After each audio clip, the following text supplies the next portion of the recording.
அனைவருக்கும் வணக்கம். Welcome to voice of Kappiya. இன்னைக்கு காப்பியாவின் குரலில் மன அழுத்தம், டென்ஷன் ஃப்ரீ லைஃப், இதை பற்றி தான் நாம் பேச போகிறோம்.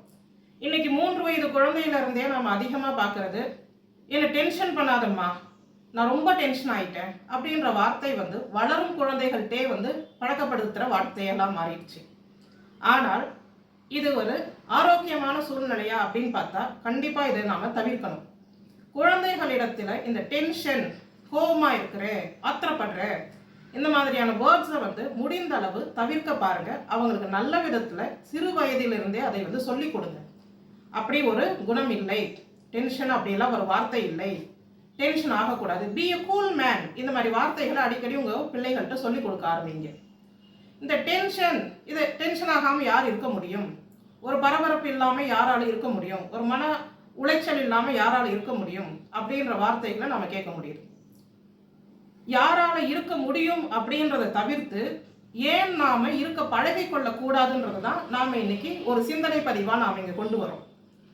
எல்லாத்தையுமே நான் அப்படிதான் இருப்பேன் அப்படின்னு சொன்னா நாம படிக்கிறதுலையோ, கல்லூரிக்கு போய் மேல்நிலை படிப்பு படிக்கிறதுலையோ, அடுத்து வேலை வாய்ப்பை தேடி போய் அதில் ஒரு இன்டர்ன்ஷிப்ல இருந்து அடுத்தடுத்த லெவல் உயர்ந்து மேல் படிக்கு போகிறதுலையோ நாம் எந்த ஒரு கவலையும், ஒரு ஆத்திரம், அவஸ்தை, இது மாதிரி நிறைய ஸ்டெப்ஸ் இருக்குது. நம்ம ஒரு மேல்நிலை அடையணும்னாலே பல போராட்டங்களை தாண்டி தான் அதை போய் அடைய வேண்டியதாக இருக்குது. அப்போ அதை அடைவதற்கு நாம் எல்லா சிரத்தையும் எடுத்துக்கிட்டு நாம் அடைகிறோம். இதையெல்லாம் நாம் பிறக்கும் போதே நான் இப்படி தான் போக போகிறேன்னு நினச்சிக்கிட்டு வர்றது கிடையாது. படிப்படியாக கற்றுக்கிட்டு தான் நாம் ஒரு நிலையை அடையிறோம். அதே மாதிரி தான் நம்மளுடைய லைஃப்லையும் இந்த டென்ஷன் என்ற வேர்டை நாம் எடுக்கணும். அதை எடுக்கிறதுக்கு என்ன பண்ணணும் அப்படின்னு சொன்னால் நாம தான் முயற்சி பண்ணணும். இருக்க முடியுமா? டென்ஷன் ஃப்ரீ லைஃப் எல்லாராலையும் லீட் பண்ண முடியுமா அப்படின்னா கண்டிப்பாக லீட் பண்ண முடியும். அதற்குமே ஒரு ஆரோக்கியமான தொடர்ந்து நம்ம சொல்லுவாங்க இல்லையா, கண்டினியூஸ் எஃபர்ட், நம்ம தொடர்ந்து ஒரு எஃபர்ட்டை போடும்போது கண்டிப்பாக நம் மேல்நிலை அடையணுன்ற ஒரு முயற்சி மாதிரி நம்முடைய மனதையும் உடலையும் பாதுகாக்கிற ஒரு செயலை நாம் செய்ய போகிறோம். அப்போ இதில் எத்தனை ஸ்டெப்ஸ் இருக்குது, இதில் என்னெல்லாம் நான் கடைபிடிக்கணும் அப்படின்னு நம்ம பார்க்கலாம். முதல் நிலை, பெற்றோர்கள் குழந்தைகளிடத்தில் இந்த ஒரு குணத்தை வளர்க்க ஆரம்பிக்கலாம். இது பெற்றோருடைய பங்கு. எந்த குழந்தையும் பெற்றோர்கள் வளர்ப்புல தான் அதிகப்படியாக இருக்குது, அவங்களை கொண்டு செலுத்துறதுல தான் இருக்குது. அப்போ ஒரு பெற்றோருடைய பங்கு, சிறு வயதுல இந்த பழக்கத்தை நாம் சொல்லிக் கொடுக்கலாம். ஒரு இளைஞன் அவனுடைய வாலிப பருவத்தை அடையும் போது தானா சிந்திக்க ஆரம்பிச்சிடறான். தானா சிந்திக்க ஆரம்பிக்கும் போது அவர்களுக்கு இது சரி, இது தவறு அப்படின்றது புரியும். அவர்களை சுற்றி ஒரு நட்பு வட்டம் இருக்கும். கண்டிப்பா நம்மளுடைய அன்றாட நிகழ்வுகளை நம்முடன் இருந்துதான் அந்த நட்புகள் பார்க்கிறாங்க. ஆனாலும் நம்முடைய அன்றாட நிகழ்வுகளை நாம பகிர்ந்துக்க ஆரம்பிக்கணும். ஒரு தாயிடமோ, தந்தையிடமோ, ஒரு தோழி, தோழன், நம்முடைய நட்பு வட்டத்திலேயோ நாம பகிர்ந்துக்கலாம். அக்கா, தங்கை, அண்ணன், தம்பி, யார் உங்களுக்கு நெருக்கமாக இருக்கிறார்களோ அவர்களிடத்துல பகிர்ந்துக்கோங்க. பகிர்தல் அப்படின்றது முதல் நிலை. அது நம்மளுடைய மைண்டை ரிலாக்ஸ் ஆகும், நம்மளுடைய மூளையை புத்துணர்வு பெற செய்யும். ஏனென்றால் நமக்கு அன்னைக்கு ஏற்பட்ட சோகம், ஒரு சுகம், ஒரு காழ்ப்புணர்ச்சி, ஒரு ஆத்திரம், இது எல்லாமே அன்றைய பொழுது நீங்க ஒரு மாலை நேரமோ இரவு நேரமோ ஒருத்தர்கிட்ட பகிர்ந்து பாருங்க. அன்றைய நிகழ்வில் ஒரு 90% அந்த மன உளைச்சல் குறைஞ்சிரும். அன்னைக்கு ஒரு 30-40 வருடத்திற்கு முன் நிறைய நம்மளுடைய அப்பா அம்மா காலத்தில் அதிகமான நம்ம பார்த்தோம்னா நாட்குறிப்பு எழுதும் பழக்கம் நிறைய பேருக்கு இருந்துச்சு. டைரி ரைட்டிங் ஹேபிட் அப்படின்றது சாதாரண விடயம் கிடையாது. இன்னைக்கு நம்மளுடைய தமிழ் நூட்கள்ல நம்மளுடைய தமிழ் கலாச்சாரத்தையோ இல்லை ஆங்கிலேயர்கள் நம்ம ஆண்டப்போ நம்ம என்னெல்லாம் அந்த காலத்துல எப்படி இருந்தது, ஒரு வியாபாரம் எப்படி இருந்தது, மக்கள் எப்படி இருந்தாங்க, பிரிவு முறை எப்படி இருந்தது, ஜாதி எப்படி இருந்தது, இதையெல்லாம் இன்றைக்கு ஆய்வு செய்கிறோம். அப்படி என்றால் ஆனந்தரங்க பிள்ளை அவர்களின் நாட்குறிப்பு இன்னைக்கு அதுக்கு ஒரு பெருந்துணையா இருக்குது. அந்த அளவுக்கு ஒரு நாட்குறிப்பு ஒரு மனித சமுதாயத்தை, ஒரு கால ஓட்டத்தை இன்றளவும் கொண்டு சேர்க்குது. இன்னைக்கு இவ்வளோ டெக்னாலஜி இம்ப்ரூவ் ஆகிருக்குது, ஆனாலும் நமக்கு அந்த பழைய நாட்குறிப்பு தேவைப்படுகிறது. அதே மாதிரி டைரி ரைட்டிங் ஹேபிட்டை நமக்கு மேற்கொள்ளலாம். ஏன்னா எனக்கு பகிர்ந்து கொள்ள யாரும் இல்லை, நான் எனக்கு நானே சமாதானம் செய்துக்கிறேன். இதை நமக்கு நாமே சமாதானம் அப்படின்ற வார்த்தையை மீறி நமக்கு நாமே வந்து ஒரு சந்தோஷப்படுத்தி கொள்ளக்கூடிய ஒரு விஷயம். என்னுடைய எழுத்து இம்ப்ரூவ் ஆகும். எனக்கு எழுதுகிற அந்த எழுத்து நடை இம்ப்ரூவ் ஆகும். அன்னன்னைக்கு பதியக்கூடிய விஷயங்கள், இன்னைக்கு இந்த மாதிரி எழுதியிருக்கேன், அதை மூடி வைக்கும் போது எனக்குள்ள என்ன ஒரு தெளிவு வரும், நாளைக்கும் நான் இந்த அளவுக்கு கோபமா இருந்தேன்னு எழுதக்கூடாது, நாளைக்கு என்னுடைய மனநிலை வேற மாதிரி இருக்கணும். இது டைரி எழுதிக்கிட்டே வரவங்களை நீங்க பார்த்தீங்கன்னா ஒரு நாள் ஒரு உணர்வுகள் வந்து அங்கே பதியப்பட்டிருக்கும். அதை எழுதுனவங்களுக்கு தெரியும். இல்லை தன்னுடைய தாய் தந்தை டைரியை வாசிச்ச பிள்ளைகளுக்கு இந்த அனுபவம் இருக்கும். அப்ப இது ஒரு பகிர்தல். இந்த பகிர்தல் முதல் நிலை. இந்த பகிர்தலுக்கு அடுத்து நம்மளுடைய உடல் ஆரோக்கியமும் இதுல வந்து பெரும் பங்கு வகிக்குது. நம்ம மூளையை வந்து சுறுசுறுப்பா வச்சுக்கிறதுக்கு உணவு வகைகள், ஜங்க் ஃபுட்ஸ். இன்னைக்கு ஜங்க் ஃபுட்ஸ்ன்னு சொல்லி நம்ம ரொம்ப சர்வசாதாரணமா சொல்லிடுறோம். கடைகளில் மட்டும்தான் நம்ம ஜங்க் ஃபுட் சாப்பிட்றோமா? வீட்டில் பார்த்து அம்மா சமைச்சு தரேன்னு சொல்றாங்க. யாருக்காக ஒரு பெற்றோர் சுகதுக்கங்களை மறந்து ஓடி உழைச்சி தகுதிக்கு மீறி செலவு செய்து படிக்க வைத்து அவர்கள் பிள்ளையை ஒரு நல்ல நிலையில எட்டணும்னு சொல்லி ஒரு உழைக்கிறாங்க, வேலை பார்க்குறாங்க. எதற்காக இவ்வளவும் செய்கிறாங்க? தன் பிள்ளை ஒரு நல்ல ஆரோக்கியத்தோடு ஒரு நல்ல மகிழ்ச்சியோடு தன்னுடைய வாழ்க்கையை எதிர்கொள்ளணும் அப்படின்றதுக்கு தான் செய்கிறாங்க. ஆனால் இதை செய்கிற பெற்றோர்கள் தான் கடைசியில் என்ன செய்கிறாங்க, தன் குழந்தைகளுக்கு கடையில் இருந்து உணவை வாங்கி கொடுப்பதும், இல்லை கடையில் ஒரு மிளகாய் தூள், மசாலா தூள், இல்லை அந்த மசாலா இந்த மசாலான்னு பல்வேறு மசாலாக்களை கடையிலேருந்து வாங்கிட்டு வந்து வீட்டில் சமைக்கிறேன்ற பேரில் அந்த மசாலாவை பயன்படுத்தி வீட்டில் உணவு சமைக்கிறது. ரெண்டுமே டேஞ்சர். அதற்கு கடை உணவு பரவாயில்லை, அன்னன்னைக்கு ப்ரிப்பரேஷனில் இருக்கும். இந்த அளவுக்கு வந்து ஒரு விஷத்தை கொடுக்கக்கூடிய நிலைமைக்கு வந்துட்டோம். பெற்றோர்கள் தன்னை அறியாமலே இதை செய்கிறாங்க. அன்றாடம் 10 செய்திகள் வாசிக்கிறோம். இந்த ஹோட்டலில் இந்த குழந்தை நூடுல்ஸ் சாப்பிட்டு இறந்து விட்டது, இந்த இடத்துல ஒரு கூல்ட்ரிங்க்ஸ் குடிச்சு இறந்து விட்டது அப்படின்னு தினசரி படிக்கிறோம். ஆனால் படித்தவர்கள் தான் நம் குழந்தைகளுக்கு அதிகமாக விஷத்தை ஊட்டுகிறோம்.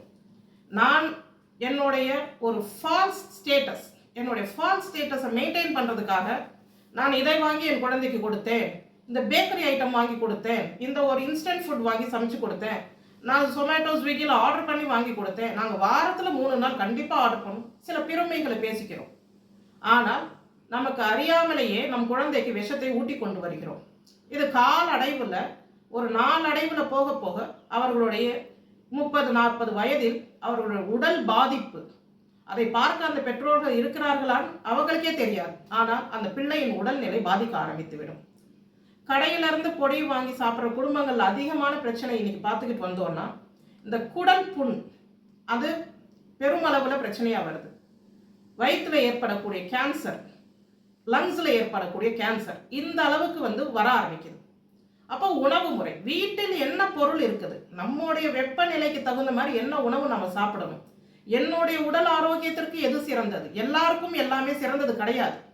அதை கவனமா ஒரு தாய் அந்த குழந்தைக்கு எடுத்து சொல்லி குழந்தையிலிருந்தே வளர்த்து கொண்டு வந்துட்டா அந்த குழந்தை கண்டிப்பாக கடை உணவை விரும்பாது. கடையில தான் போய் சாப்பிடுவேன்றத அடம் பிடிக்கிறாங்க. எல்லா குழந்தையும் அடம் பிடிக்கிறாங்க, எல்லா குழந்தையும் அப்படி கிடையாது. பெற்றோர்கள் வளர்க்கிற விதத்தில் தான் அந்த குழந்தையோட வளர்ப்பு இருக்குது. அவர்களுக்கு அது நல்லதுன்னு தெரிஞ்சு வளரும் போது அவர்களுக்கு விவரம் தெரியும் வயசுல அவங்க எப்படி ஒரு விஷயத்தை சாப்பிடணும்னு நினைப்பாங்க? கண்டிப்பா சாப்பிட மாட்டாங்க. அப்போ உணவு முறை மாற்றங்கள் வேணும். இந்த உணவு முறை நம்ம உடல் ரீதியான பல பிரச்சனைக்கு வழிவகுக்குது. அடுத்து உடை என்பது நம்முடைய வெப்பநிலை. நம்மளுடைய நாடு வந்து வெப்ப நாடு. நம்மளுடைய கிளைமேட்டுக்கு ஏற்ற மாதிரி தான் உடை அணியணும். ஆனால் ஜீன்ஸ் பேண்ட் அணியறதையே ஒரு மோகமாக கொண்ட ஒரு தலைமுறை இருந்தது. இன்றைக்கு வந்து அது வெகு அளவுல வந்து குறைந்துகிட்டு வருது. பாராட்ட வேண்டிய விஷயம்.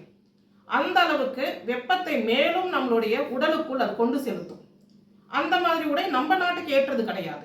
அப்போ அதை மேல ஒரு மோகம் கொண்டு திரிஞ்சுக்கிட்டு இருந்தோம். இன்னைக்கு நிறைய பேர் அதை வந்து மாத்திக்கிட்டு வராங்க. அப்ப இந்த உடை நாகரிகமும் நமக்கு வேணும். எந்த உடை நான் அணியணும், என்னுடைய உடலுக்கு என் தோலுக்கு எது நல்லது, என்னுடைய சுற்றுச்சூழல் இதற்கு எது சரியான மெட்டீரியல், அது வந்து நம்ம பார்த்து அதற்கேற்ற உடையை வந்து அணியணும். இந்த ஜீன்ஸ் இவ்வளோ டேஞ்சர் அப்படின்னு சொல்லி பல மருத்துவர்கள் சொல்கிறாங்க. தொடர்ந்து 8 மணி நேரம் 10 மணி நேரம் சில பேர் அதை போட்டுக்கிட்டே தூங்குறது, 10 நாள் 20 நாள் துவைக்காம வைக்கிறது. அப்போ இது எல்லாமே பலவிதமான உடல் சீர்கேட்டை கொடுக்குது. ஆனால் இப்படியாப்பட்ட சீர்கேட்டை கொடுக்கக்கூடிய இந்த உடையை மதுரை திருப்பாலையில் ஒரு மதப்பேர் கொண்ட பள்ளியில் சீருடையாக வச்சிருக்கிறாங்க. அப்போ இந்த பள்ளிக்கூடத்தில் எப்படி பெற்றோர்கள் அதை அனுமதிக்கிறாங்க அப்படின்னு சொன்னால் அதுவுமே கொஞ்சம் ஆச்சரியப்பட வைக்கிறது நமக்கு. இந்த அளவில் எல்லா இடத்துலையும் எங்கோ ஒரு நழுவல்கள் இருக்க தான் செய்யுது. உணவு, உடை, இருப்பிடம்.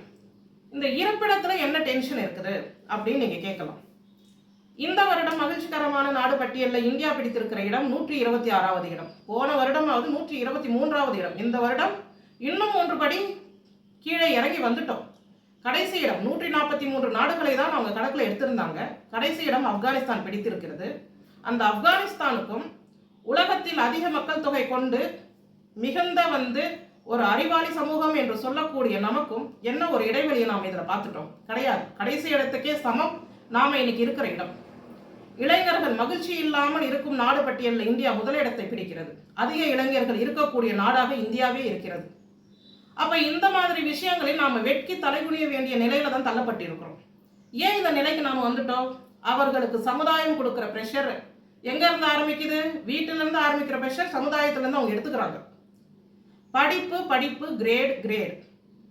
இது இல்லாம வாழ முடியுமா அப்படின்னு சொன்னா சரி, இதை நம்ம ஃபோர்ஸ் பண்ணி கொடுத்துடுறோம் அவங்களுக்கு. ஆனா மகிழ்ச்சின்றது அவன் எங்க போய் தேடுவான்? இல்லையே. இந்தியாவிலிருந்து வெளிநாடுகளுக்கு போய் படிக்கிறதுக்கோ பணம் ஈட்டுறதுக்கு போற இளைஞர்கள் திரும்ப இந்தியாவுக்கு வர மறுக்கிறார்கள். நிறைய காரணங்கள் இருக்குது அதுல. அவர்களுக்கு எந்த நாட்டில் மகிழ்ச்சி இருக்குதோ அந்த நாட்டில் போய் செட்டில் ஆயிடுறாங்க கடைசியில். அப்போ நாம இங்க இருந்து போராடி அவர்களை படிக்க வைத்து ஒரு மகிழ்ச்சி இல்லாத ஒரு சூழ்நிலையில வளர்த்து அவன் மகிழ்ச்சியை தேடிதான் இன்னொரு இடத்துக்கே போறான். நாம நினைக்கிறோம் பொருளீட்ட போறான்னு. அந்த பொருளீட்ட போய் அவனுக்கு வேற ஏதோ சந்தோஷம் அங்க கிடைக்கிறது. இந்த மாதிரியும் அமைந்து விடுகிறது. அப்போ அந்த இல்லம் அப்படின்றது இந்த மகிழ்ச்சிகரமான நாடு பட்டியல்ல காரணம் சொல்றாங்க ஆய்வாளர்கள். இந்த மகிழ்ச்சியின்மைக்கு முதல் காரணம் இல்ல பெரும்பான்மையான அழுத்தமான காரணம் 42% இந்த காரணம் அதற்கு இடம் பிடிச்சிருக்கு. என்னன்னா இருக்கும் இடம். அவர்கள் இருக்கிற வீடு அவர்களுடைய மனநிலையை பாதிக்குதுன்றாங்க. அந்த வீடு எந்த கணக்குல சொல்றாங்க? வாடகை வீடு பொருளாதாரத்தில்.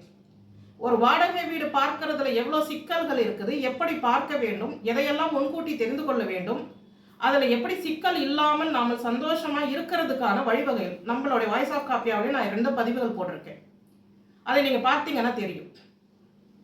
இந்த மாதிரி சின்ன சின்ன விஷயங்கள். அப்போ உலகளவுல ஒரு ஆய்வு நமக்கு சொல்லுது, நீங்கள் இருக்கக்கூடிய இடத்தை சீர் செய்யுங்க அப்படின்ட்டு. அதற்காக ரொம்ப சொஃபஸ்டிகேட்டடான ஒரு வீடு இருக்கணும், ஹைஃபை ஸ்டைல்ல நான் போய் வாழ்க்கையை நடத்தணும், அதை அவர்கள் சொல்லவில்லை.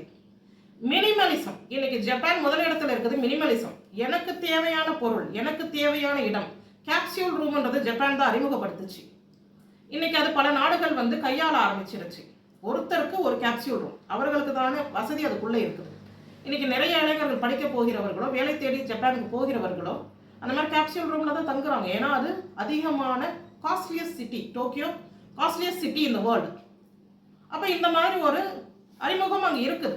அந்த அளவுக்கு மினிமலிசம் தேவைப்படுது. எல்லாரும் அதை கடைபிடிக்கணும்னு நாம சொல்ல வரல. நமக்கு எது தேவை, நமக்கு எந்த பரப்பளவு தேவை, அந்த இடத்துக்குள் தேவையான பொருட்களை வைத்து நாம் மகிழ்ச்சியாக இருக்கிறதுக்கான ஒரு சூழ்நிலையை நம் வீட்டை உருவாக்கி தர வேண்டும். There is a difference between house and home. House அப்படின்றது the only building, வெளிப்புறம் இருக்கிற கட்டிடம் தான் ஹவுஸ். ஹோம் அப்படின்றதுக்கு நாம் என்ன சொல்றோம்? அது உள்ள ஒரு குடும்பம் வாழ்கிறார்கள் அப்படி என்றால் அது ஹோம். அங்கேயே ஒரு உணர்வு எழும்ப ஆரம்பிக்குது. ஒரு வீட்டிற்கும் அந்த வீட்டுக்குள் இருக்கிற மகிழ்ச்சிக்கும் அந்த ஹவுஸுக்கும் ஹோமுக்கும் நாம வித்தியாசம் சொல்கிறோம். அப்போ இது ஒரு முதல் இடத்தை பிடிக்குது. அப்போ நம்மளுடைய உணவுலேருந்து உடையிலிருந்து இருப்பிடத்திலிருந்து நமக்கு சில மாற்றங்கள் தேவைப்படுது. கண்டிப்பாக மாற்றங்களை எடுத்துக்கொள்ளதான் வேண்டும். அடுத்து ஒரு நாளைக்கு ஒரு 2 மணி நேரமாவது இந்த ஃபேனையும் ஃபோனையும் ஆஃப் பண்ணி வைக்கலாம். சாயங்கால வேலையில் ஒரு 6 மணிக்கு மேலேயாவது நம்ம வீட்டில் நம்ம உட்காந்துருக்கிற ஃபேன் ஆஃப் பண்ணிட்டு ஒரு மொட்டை மாடியில் போய் காத்தாட இருக்கலாம். இல்லை வெளியில் போய் நடக்க வாய்ப்பு இருக்கிறவங்களுக்கு வெளியில் காத்தாட போய் நடந்துட்டு வாங்க. இங்கே மதுரை திருப்பாலையில் ஒரு பெரிய பார்க் ஒன்று இருக்குது. ஒரு 1200 மீட்டர் சுற்றளவு கொண்ட பார்க். நடுவில் குளம், நல்ல சிலுசிலுன்னு காத்து வரும். அழகான செடிகளை வைத்து அற்புதமாக பராமரிக்கிறார்கள். ஹைவேஸ் டிபார்ட்மெண்ட் தான் அந்த பார்க்கை பராமரிக்குது. ரொம்பவே நல்லா இருக்கும். அந்த பார்க்கோட என்ட்ரன்ஸ் கேட்ல நின்று அப்படியே நீங்க எதிர்ப்புறம் பார்த்தீங்கன்னா ஒரு ஃபிட்னஸ் சென்டர் இருக்கும். அப்ப இதுல நடக்கக்கூடியவர்களுக்கு என்ன ஒரு மனநிலை இருக்கும்னு நீங்க யோசிச்சு பாருங்க. 7 மணிக்கு மேல் அங்கே பார்க்கல, அதிக கூட்டத்தையும் பார்க்கலாம், நம்ம நடக்க வராங்க. அதே அந்த ஃபிட்னஸ் சென்டர்ல ட்ரெட்மில்ல ஓடக்கூடிய இளைஞர்கள் தான் அதிகம், வயசானவங்க யாரும் கிடையாது, இளைஞர்கள். ஏன் காலார இதுல நடந்துட்டு போலாமே? அங்கே அந்த பணத்தை செலவு பண்ணி அந்த ஒரு மெஷின்ல ஓடுறதுல அவங்க என்ன ஃபிட்னஸ் கண்டுட முடியும்? இப்படியான சமுதாயம் தான் இன்னைக்கு மெருகேறிக்கிட்டு இருக்குது. எல்லாருமே அப்படி போய்கிட்டு இருக்கிறாங்கன்னு நாம அர்த்தம் சொல்ல வரல. சதவீதம் ஏறிக்கொண்டு போய்கிட்டு இருக்கு. அப்ப அந்த ஏறிக்கிட்டு இருக்கிற சதவீதத்தை குறைக்கிறதுக்கு தான் வழி பார்க்கணும். சிந்தனை, நம்மளுடைய சிந்தனைகளை மாற்றணும், செம்மையாக்கணும். சமுதாயம் நமக்கு ஒரு கோவத்தை அளிக்குது இல்லையா? அது என்ன சமுதாயம் உங்கள்கிட்ட ஒரு கோவத்தை அளிக்குது? இப்ப நான் சொன்னேன் இல்லையா, உங்களுக்கு பார்க்ல இப்ப நடந்துட்டு போயிட்டு இருக்காங்க, எதிரில் ஒரு ஃபிட்னஸ் கிளாஸ். அங்க நடக்கிற அந்த வயதானவர்கள் அந்த ஃபிட்னஸ் கிளாஸ்ல அங்க ஓடுற ஒரு இளைஞனை பார்த்து என்ன ஒரு மனநிலையில எடுத்துப்பார்? முதல் உணர்வு அவருக்கு கோபம் தான் வரும். ஏன்? பணத்தை செலவு பண்ணி அந்த மெஷின்ல அந்த மெஷின்ல ஓடும் போது கூட அவங்க போனை பார்த்துக்கிட்டு தான் ஓடுறாங்க. அந்த போன்ல என்ன ரீல்ஸ் பார்க்குறாங்க, என்ன பார்க்குறாங்க, ஒரு ப்ளூடூத்தை காதில் வச்சுக்கிட்டு பேசிக்கிட்டு நார்மலாகவே சொல்றாங்க. மருத்துவர்கள் சொல்கிறார்கள், நீங்கள் வாக்கிங் போகும்போது ஃபோன் பேசாதீங்க, பேசிக்கிட்டு நடக்கிறது அது வேஸ்ட், எனர்ஜி லாஸ், அது வேஸ்ட்ன்றாங்க. அப்ப அதுல என்ன அவங்க பணத்தை கட்டி உடலை கெடுத்துக்கிறாங்க. அவங்க ஒன்று காலையிலே போகலாம், ஒரு ஜிம்முக்கு, ஒரு ஃபிட்னஸ் கிளாஸுக்கு காலையில போகலாம். என் இடத்துல நான் போற இடத்துல எனக்கு நடைப்பயிற்சிக்கு இடம் இல்லாதவங்க போகலாம் தாராளமா. அவ்வளோ பெரிய இடம் நல்ல வசதியா இருக்கும் போது ஏன் போகணும்? அப்போ இந்த சமுதாயத்தின் மேல் நமக்கு ஏற்படுகிற கோபம். இப்போ நாங்கள் ஒரு சூப்பர் மார்க்கெட்டுக்கோ இல்லை ஒரு பெரிய கடைகளுக்கோ போகும்போது இப்போ பல மனிதர்கள் அங்கே இருப்பாங்க, பர்ச்சேசிங் நிறைய கஸ்டமர்ஸ் இருப்பாங்க. இப்போ நீங்கள் ஒரு 100 கிராம் பேக்கெட் எடுக்கிறீங்க, அதில் ஒரு 20 ரூபாய் விலை போட்டிருக்குது. 100 கிராம் 10 ரூபாய் இருக்கலாம், 200 கிராம் 25 ரூபாய் இருக்கலாம். இந்த மாதிரியும் நாங்கள் சூப்பர் மார்க்கெட்டில் பார்த்துருக்குறோம், இது இல்லைன்னு சொல்ல முடியாது. அந்த 100 கிராம் 200 கிராம் தேவைப்படுறவங்க 2 வாங்கினா கூட 20 ரூபாய் தான் வரும். ஆனால் அந்த 200 கிராம் பேக்கெட்டை 25 ரூபான்னு போட்டிருப்பாங்க. எல்லாரும் அதை கவனிச்சிடுறாங்களான்னா கவனிக்க மாட்டாங்க. சரி, கவனிக்காதது பிரச்சனை இல்லை. கவனித்து ஒருத்தர் சொல்லுவார், இதை எடுக்காதீங்க, அது உங்களுக்கு நட்டம், இந்த மாதிரி எடுங்க, அது உங்களுக்கு லாபம் அப்படின்னு. நிறைய பேர் அதை காதில் வாங்கிப்பாங்க. லாபமாக இருக்கிறது யாருனாலும் காதில் வாங்கிப்பாங்க. ஆனால் அதையும் காதில் வாங்காமல் இவங்க என்ன சொல்றது, நம்ம என்ன கேட்கறதுன்னு போகும்போது அங்கேயும் ஒரு சமுதாய கோபம் உருவாகும் நமக்கு. இந்த மாதிரி சமுதாயத்தின் மேல் நாம பார்க்கக்கூடிய குப்பை கொட்டாதீர்கள்னு ஒரு போர்டு வச்சிருப்பாங்க, தாராளமா போய் குப்பையை வீசிட்டு போவோம். நிறைய சமுதாய கோபங்கள் நமக்குள்ளேயே தோன்றுது. அப்ப இதையெல்லாம் எப்படி சரி பண்றது? முடிந்தால் பார்க்கும்போது சொல்லி பார்க்கலாம் அவர்களிடம். சொல்லியும் கேட்கலையா, அதை நம்ம பெருசா கோபமா எடுத்துக்க தேவையில்லை. அவ்வளவுதான் அந்த மனிதர்கள் நம்ம கடந்து போய்கிட்டே இருக்க பழகிடணும். இதைத்தான் நம்மை நாமே மாற்றிக்கொள்வது. சமுதாயத்தின் மேல் இருக்க கோபத்தை கூட நான் தான் மாற்றிக்கொள்ள வேண்டும். கோப நிலைகளை நம்ம கடந்து வரும். இந்த டென்ஷன் டிப்ரெஷனுக்கு வழிவகுக்கிறது. அடுத்து அதிகமா டென்ஷன் ஆவாங்க. சில பேர் ஷார்ட் டெம்பர்ட் பீப்புளா இருப்பாங்க, எதை கெடுத்தாலும் சிடு கோவப்படுவாங்க. இந்த ஷார்ட் டெம்பர்ட் பீப்புள் ஒன்றும் பண்ண முடியாது. பை பர்த் அவங்களுக்கு பிறவி குணமா இருக்கலாம்.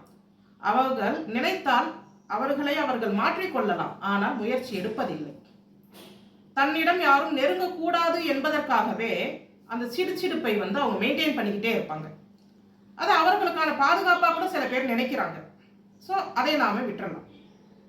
இந்த அதிகமாக டென்ஷன் ஆகும்போது அடுத்த நிலை என்ன ஆகுது? டிப்ரெஷன், மன அழுத்தம் உருவாயிடுது அதிக லெவல். இந்த மன அழுத்தம் எங்கே போய் நிலை நிறுத்துது? உடல் ரீதியான பிரச்சனை. இன்னைக்கு குழந்தையின்மை பிரச்சனை அப்படின்றது உலக அளவில் அதிகமாகிக்கிட்டே போய்கிட்டு இருக்குது. குழந்தை வேண்டாம் முடிவு பண்ற சதவீதம் இன்னைக்கு அதிகரிச்சுக்கிட்டே வராங்க. புள்ளி விவர கணக்குப்படி எல்லா நாடுகளிலுமே இது அதிகரிக்குது. இந்தியாவிலுமே அதிகரிக்கிறது ஆச்சரியமா தான் இருக்குது. அந்த குழந்தை வேண்டாம் என்றவர்களை கூட நாம விட்டுடலாம். ஆனா குழந்தையின்மை பிரச்சனை இன்னைக்கு பெருசா தலை தூக்குது. அதற்கு ஆய்வுப்படி சொல்லுகிற சதவீதங்கள், ஒரு கப்பல்ஸ்குள்ள 30% ஆண்களுக்கு, 30% பெண்களுக்கு பிரச்சனை. 30% ஆண் பெண் இருவருக்குமே பிரச்சனை இருக்கு. ஒரு 10% என்ன பிரச்சனைன்னு தெரியாமலே குழந்தையின்மை பிரச்சனை இருக்கு. அப்ப இந்த அளவுக்கு குழந்தையின்மை பிரச்சனை பெரும் பிரச்சனையா நாம இன்னைக்கு பார்க்கிறோம். அதற்கு முதல் காரணமா எதை சொல்றாங்க? டிப்ரெஷன். அந்த டிப்ரெஷன்ல அடுத்த நிலை தான் நம்மளுடைய உடல் உறுப்புகள் பாதிக்கிறது. அப்ப அந்த உடல் உறுப்புகள் பாதிக்கிறதுக்கான காரணங்களை நான் முன்கூட்டியே சொல்லிட்டு வந்துட்டேன் உங்களுக்கு. உங்களுடைய டென்ஷன், உணவு, நடைமுறை வாழ்க்கை, உங்களுடைய பகிர்ந்துக்காத தனம், இது எல்லாமே உங்களுக்கான உடல்நிலையை பாதிக்கும், உள்ளுறுப்புகளை பாதிக்கும். ஸோ சாதாரண ஒரு டென்ஷன் எந்த லெவலுக்கு இன்னைக்கு ஒரு சமுதாயத்தை அழித்து கொண்டு வருகிறது. நான் சாதாரணமாக என்னோட ஃப்ரெண்ட்ஸ்க்கு சொல்லுவேன், நான் என்னுடைய தோழர் தோழிகளில் வந்து ஏதோ ஒரு மனக்கவலைகள் இருந்தாலும் குடும்பத்தில் பிரச்சனை இருந்தாலும் எனக்கு கால் பண்ணி சில பேர் கேட்பாங்க. ஏனென்றால் மோஸ்ட்டாக நான் வந்து ரொம்ப கூலாக இருக்கக்கூடிய ஒரு ஆளாக இருப்பேன். டென்ஷன் அப்படின்றது அதிகமாக டென்ஷன் ஆக மாட்டேன். அப்போ அவர்கள் சொல்லும் போது என்னுடைய தோழி என்னுடைய தோழன் அப்படின்ற கணக்கில் வந்து நான் பார்க்க மாட்டேன். அவர்கள் ஒரு மனிதர், அவர்களுக்கு என்ன பிரச்சனை, அவர்களை சுற்றி நாம் சொல்லுவோம் இல்லையா, நாம் தனி மனிதனாக சிந்திச்சா எவ்வளோ ப்ராடாக சிந்திச்சாலும் ஒரு 180 டிகிரிஸில் தான் சிந்திக்க முடியும். அதையே நமக்கு நன்மை சொல்லக்கூடிய ஒருத்தரோ இல்லை நம்மை அறிந்து கொள்ளக்கூடிய இன்னொருத்தரோ அதை பற்றி சிந்திக்கும் போது 360 ஆங்கிளில் வந்து சிந்திப்பாங்க. அப்போ அந்த அளவுக்கு எல்லா கோணத்தையும் சிந்திக்கும் போது ஏதோ ஒரு கோணம் அவங்களுக்கு வந்து தீர்வு கொடுக்கும். அப்போ இந்த மாதிரி ஒரு சில தீர்வுகள் அவர்களுக்கு பயனாக இருக்கும். அதனால சொல்லுவாங்க. அப்போ ரொம்ப டென்ஷன் ஆகக்கூடிய பிள்ளைகள்கிட்ட நானே சொல்லுவேன், இந்த அளவுக்கு டென்ஷன் ஆனால் நீ எப்படி ஒரு முடிவை எடுக்க முடியும்? நாம் அதிகமாக டென்ஷன் ஆகிறதுக்கான இடம் பார்த்தீங்கன்னா முடிவெடுக்கும் தருணத்தில் தான் டென்ஷன் ஆகும். அப்போ அந்த முடிவை எடுக்கிறதுலையே நான் வந்து மனக்குழப்பத்தில் இருக்கிறேன், ஆத்திரப்படுறேன், சஞ்சலப்படுறேன் அப்படின்னும் போது இந்த மாதிரி ஒரு உணர்வுகள் என்னுள்ள இருக்கும் போது நான் எடுக்கிற முடிவு சரியானதா இருக்குமா? யார் இதை வார்த்தையை கேட்டாலும் இருக்காதுன்னு ஒரே பதில் சொல்லிடுவீங்க. அப்புறம் எப்படி நான் அந்த நேரத்தில் வந்து நான் ஒரு முடிவை எடுத்தே ஆகணும்னு நான் நிற்க முடியும்? முடியாது. அப்போ அந்த மாதிரி என்னுடைய மனநிலை இருக்குன்னா எனக்கு நன்மை செய்யக்கூடிய யாரோ ஒரு சிலர்கிட்ட வந்து நான் பகிர்ந்துக்கலாம், இது சரியா தவறா. ஆனால் இதையே என்னுடைய வாழ்நாள் பழக்கமாக கொண்டு போயிடக்கூடாது. எதற்கெடுத்தாலும் அடுத்தவர்கள் எனக்கு முடிவு சொல்லணும் அப்படின்னு சொன்னால் அது வந்து சரியான வாழ்க்கை போக்கும் கிடையாது. 4 முறை நமக்கு ஒருத்தர் கருத்து சொல்கிறார்கள் என்றால் அடுத்த நிலை என் மனதே வந்து அது சிந்திக்கணும், சரியான நிலையில் சிந்திக்கணும். சரி, இதுதான் சரியா இருக்கும் அப்படின்னு. அதற்கு தான் நான் முதல் ஒரு 4 முறை அடுத்தவர்கள்கிட்ட கேட்கறது, என்னை பற்றி அவங்க என்ன தெரிஞ்சு வச்சிருக்கிறாங்க, இதுதான் சரி இதுதான் தப்பு. நான் அவர்கள்ட்ட சொல்லுவேன், இந்த ரொம்ப டென்ஷன் ஆகிற பிள்ளைகள்கிட்ட சொல்லுவேன், நீ இவ்வளோ டென்ஷன் ஆகி உன்னுடைய ப்ராப்ளம் வந்துட்டு சீர் செய்திட முடியும், இந்த பிரச்சனை குறைஞ்சிரும் அப்படின்னு சொன்னால் கூடுதலாக 2 மணி நேரம் உட்கார்ந்து நீ வந்து கவலைப்படு, கூடுதலாக 2 மணி நேரம் உட்கார்ந்து அழுது தீர்த்து, உனக்காக நானும் சேர்ந்து 2 மணி நேரம் அழுதால் உன்னுடைய பிரச்சனை தீரும் என்றால் நானும் உனக்காக சேர்ந்து 2 மணி நேரம் அழுகிறேன் அப்படின்னு நான் சொல்லும் போதே அவங்களுக்கு வந்துட்டு ஒரு சிரிப்பு வரும். they will get a smile or frowning in their face. ஏன் அப்படின்னு சொன்னால் அதுதான் உண்மை, நிதர்சனமான உண்மை. தீராது, அவங்களுக்கும் தெரியும் அது தீராது. ஆனால் ஏதோ நமக்கு பிடித்தவங்கள்ட்ட பகிர்ந்துக்கும் போது ஒரு தெளிவு பிறக்குது அந்த நேரம். அதனால நாம் அதிகமாக குழப்பத்தில் இருக்கும்போது யாரோ நமக்கு நல்லது செய்யக்கூடியவர்கள்ட்ட பகிர்ந்துக்கோங்க.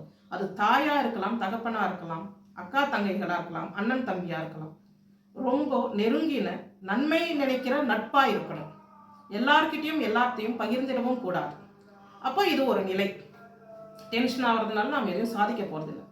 உங்க மனநிலையை தெளிவாகவும் குளிர்ச்சியாகவும் வைத்துக்கொள்ள பயிற்சியை மேற்கொள்ள வேண்டும். பயிற்சி தான் ஒரு திடமான வாழ்க்கை முறையை கொடுக்கும். படிப்படியா ஒரு நாள்ல இது நடந்துராது. படிப்படியா உங்களை நீங்களே மாற்றிக்கொண்டுட்டே உணவை மாத்துங்க, உங்களுடைய நடைமுறை வாழ்க்கையை மாத்துங்க, நீங்க யார்கிட்டயாவது ஷேர் பண்ணுங்க, உங்களுடைய ட்ரெஸ்ஸிங் ஸ்டைல் மாத்துங்க, உங்களுக்கு பிடிச்ச பாடல்களை கேளுங்க. உங்களுடைய மனதில் வந்து எதையெல்லாம் வந்து நெகட்டிவ் திங்கிங் வருதோ அந்த நெகட்டிவ் திங்கிங் வராத அளவுக்கு வேறு நிகழ்ச்சிகளில் கவனம் செலுத்துங்க. ஸோ இத்தனை நிலை வந்து நாம் கடந்து வர வேண்டியது இருக்குது. உலகத்தை ஆளுகின்ற கூகுள் நிறுவனம் இன்று இந்த கூகுள் நிறுவனத்தை எங்களால் நடத்த முடியவில்லை என்று ஜாம்பவான்கள் சொல்லிவிட்டார்கள்.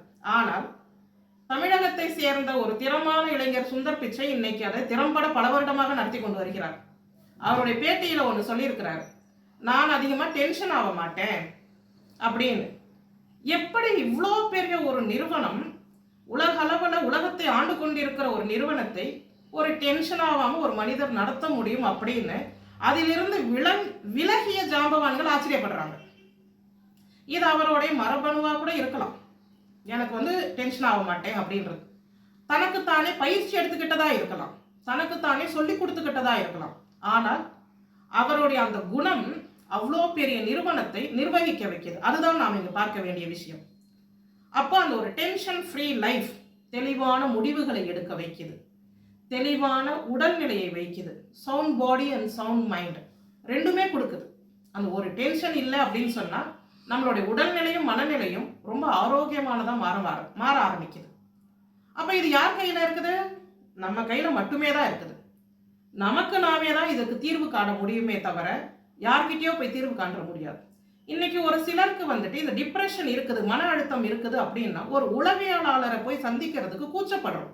நம்ம நாட்டை பொறுத்த வரைக்கும் நம்மளுடைய மக்கள் தொகைக்கு ஏற்ற சைக்கியாட்ரிஸ்ட் அண்ட் சைக்காலஜிஸ்ட் கண்டிப்பாக கிடையாது. சைக்காலஜிஸ்ட்னா என்ன, சைக்கியாட்ரிஸ்ட்னா என்ன அப்படின்னு கூட உங்களுக்கு சந்தேகம் வரலாம். சைக்காலஜிஸ்ட் அவர்கள் நம்மளுடைய மனதை படிப்பவர்கள்.